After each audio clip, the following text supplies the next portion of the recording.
Hello बच्चों, सभी को एक बार फिर से नमस्कार। मैं राजीव सर। कैसे हैं आप सभी उम्मीद है अच्छे होंगे, बढ़िया होंगे, सुंदर होंगे, प्रसन्न मुद्रा में आप अपनी तैयारी कर रहे होंगे।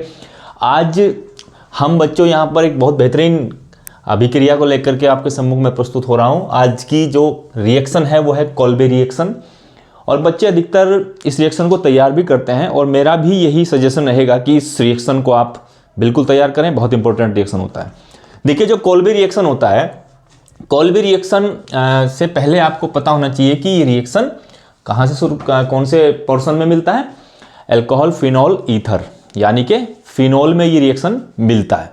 तो फिनॉल क्या होता है बच्चों? फिनॉल जो होता है, यदि हम ये हमारी क्या है, बेंजीन की रिंग होती है, बेंजीन की रिंग। और बेंजीन की जो हमारी रिंग होती है, अगर इस बेंजीन की रिंग के साथ क्या आ जाए, OH, बेंजीन की रिंग के साथ OH आ जाए, तो ये कहलाता है बच्चों फिनोल। ये हमारा फिनोल होता है। तो फिनोल की क्रिया, जो कि फिनोल का आपको पता होना चाहिए, फिनोल एक एसिडिक नेचर को डिनोट करता है। ये एक अम्लीय प्रकृति का पदार्थ होता है। कहीं ना कहीं इसकी प्रकृति अम्लीय होती है। लैब के अंदर भी जब लेबोरेटरी में हम इसके लिए टेस्ट करते हैं तो नीले लिटमस को ये लाल करने की प्रवृत्ति रखता है, और भी धातु के साथ क्रिया करके ये लवण जल बनाने की प्रवृत्ति रखता है। तो वो सारी क्वालिटीज़ इसके अंदर होती हैं फिनोल के, जो किसी एसिड के अंदर होती है। तो फिनोल जो है वो कहीं ना कहीं एक एसिड की भांति कार्य करता है। यदि हम फिनोल की क्रिया किसके साथ करें बच्चों? फिनोल की क्रिया यदि हम अक्षार के साथ करें, क्षार के साथ करें, तो NaOH, ये क्षार होता है। अब आपको पता है कि अगर इसकी प्रकृति एसिडिक है और आप किसी बेस के साथ इसकी क्रिया कराने का प्रयास कर रहे हैं, तो कोई सॉल्ट और जल का जो अणु है बाहर होता है, यानी कि लवण और जल बनता है। तो देखिए, जल बनेगा। जो जल बनने की प्रक्रिया है वो क्या होगी? देखिए, यहाँ से हम देख सकते हैं, ये आपका ये H और ये OH, ये H और ये OH, ये बना देता है हमारा क्या, H2O, यानी कि पानी या जल का अणु। प्लस क्या बचता है बच्चों? हमारे पास जो बचा वो क्या है, यहाँ O बचा और यहाँ Na बचा, तो O और Na, तो ये ONA, ये ऐसे यहाँ रिंग के ऊपर लग जाता है। तो ये हमारा है फिनोल, ये हमारा होता है फिनोल, और ये एक स्ट्रॉन्ग बेस हमने लिया, और ये बना हमारा वाटर, यानी कि जल, ठीक है। और इसका नाम होता है सोडियम फिनेट, सोडियम फिनेट या सोडियम फिनॉक्साइड भी आप इसको बोल सकते हैं। ये होता है हमारा सोडियम फिनेट। ये एक सॉल्ट होता है, सॉल्ट लवण होता है, सोडियम फिनेट।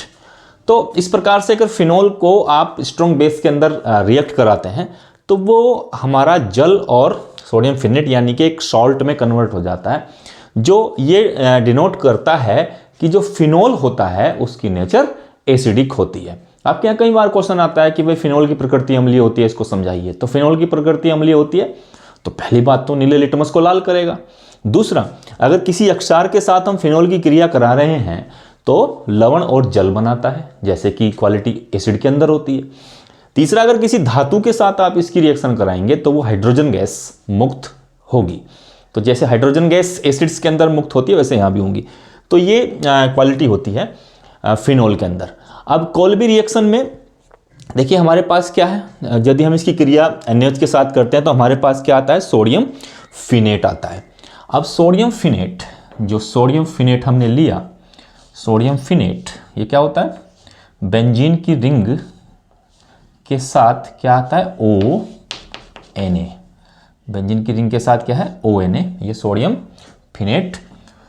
प्लस इस सोडियम फिनेट में हमें प्रवाहित करनी है CO2 gas, carbon dioxide gas, और ये हमें डालनी है 125 डिग्री सेल्सियस पर, 125 डिग्री सेल्सियस पर हम इसके अंदर कौन सी गैस डालेंगे? कौन सी गैस बताइए? कार्बन डाइऑक्साइड गैस डालेंगे। तो कार्बन डाइऑक्साइड गैस डालेंगे तो क्या होगा, ये जो कार्बन डाइऑक्साइड है, ये कार्बन डाइऑक्साइड का जो अणु है वो बेंजीन की जो रिंग होती है इस स्थान पर, ये जो पोजीशन है यहाँ पर, आपको पता है कि बेंजीन की जो रिंग होती है उसमें हर जगह एक कार्बन और एक हाइड्रोजन उपस्थित होता है। तो यहाँ भी एक क्या होगा, हाइड्रोजन उपस्थित होता है, इस जगह भी हाइड्रोजन उपस्थित होगा।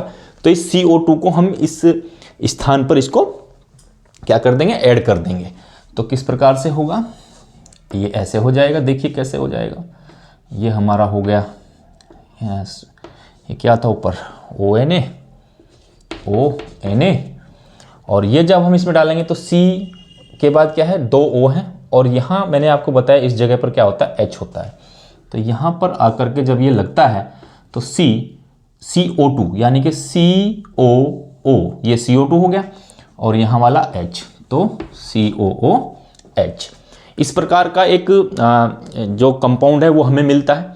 अब इस कंपाउंड का पुनर्विन्यास भी हो सकता है बच्चों। पुनर्विन्यास किस प्रकार से होगा हम देखेंगे। पुनर्विन्यास में क्या होगा, जो Na है वो यहाँ OH के स्थान को ग्रहण कर लेगा, और OH जो है वो Na के स्थान को ग्रहण कर लेता है। पुनर्विन्यास में क्या होगा, जो Na है वो OH के स्थान को ग्रहण कर लेगा, और OH जो है वो Na के स्थान को ग्रहण कर लेगा। तो देखिए जब इसका पुनर्विन्यास करेंगे तो किस प्रकार से ये हमें दिखाई देगा, किस प्रकार से ये दिखाई देगा, इसको देखिए आप, ये कुछ ऐसा दिखाई देगा। तो OH वहाँ चला गया, और यहाँ क्या हो गया, COONA,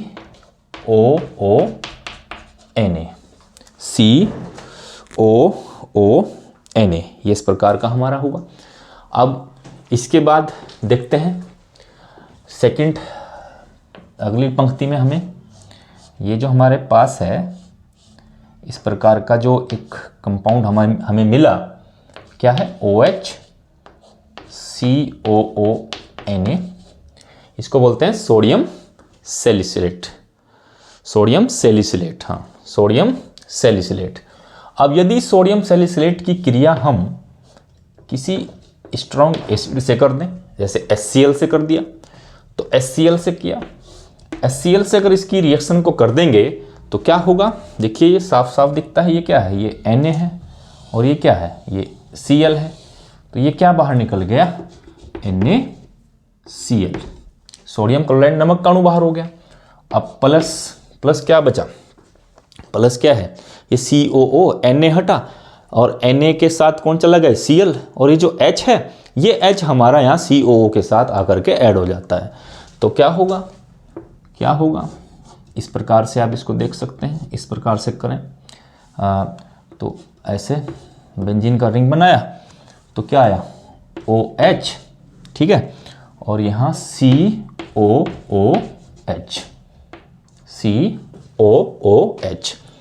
ये हमारा होता है, कौन है ये, हमारा होता है सैलिसिलिक एसिड,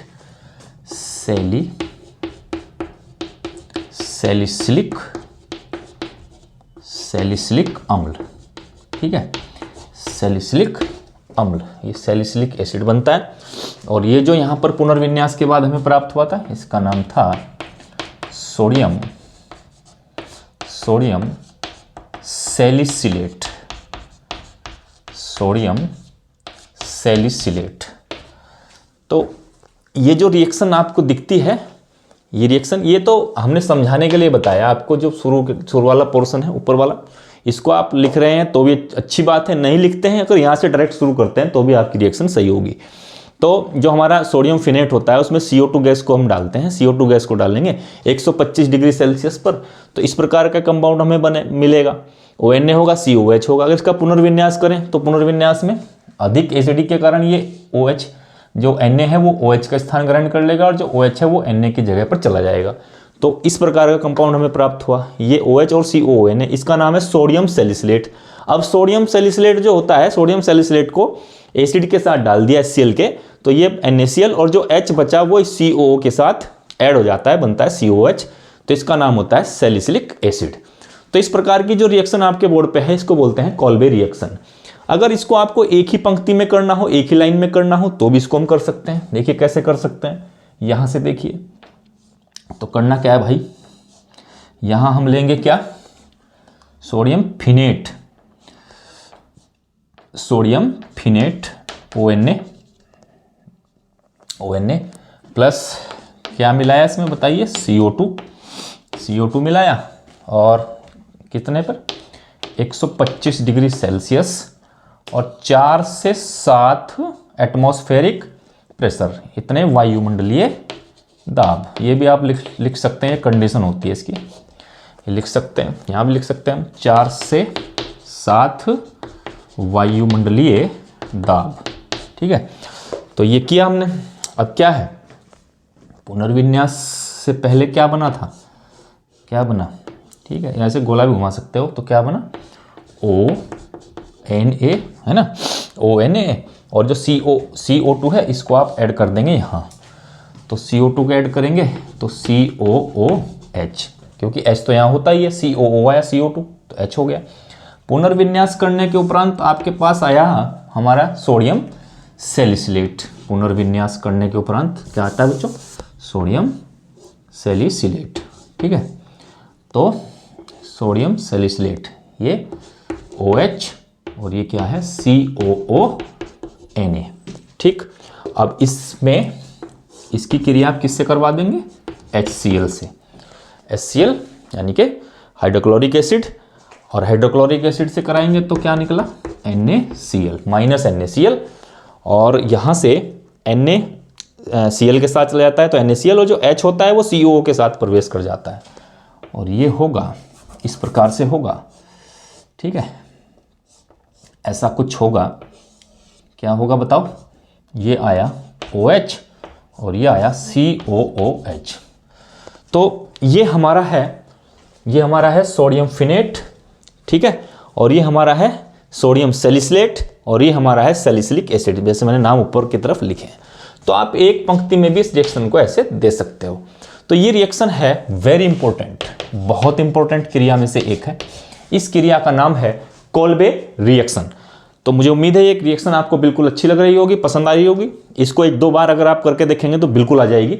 तो मेरे आपका रिकमेंडेशन यही है कि इसको आप पढ़िए ज़रूर, और मैं बताना चाहूँगा कि बोर्ड एग्ज़ाम में ये क्रिया आपको दिख सकती है, बोर्ड एग्ज़ाम में। तो याद रखिए, तो बोर्ड एग्ज़ाम के लिए इस रिएक्शन को तैयार करिए, अपना ध्यान रखिए, पसंद रहिए, तनाव नहीं लेना है, तनाव को एक तरफ रखिए, तैयारी करोगे तो बिल्कुल आपको सब चीज़ आ जाएगी। बहुत बहुत धन्यवाद बच्चों, thank you very much, thank you.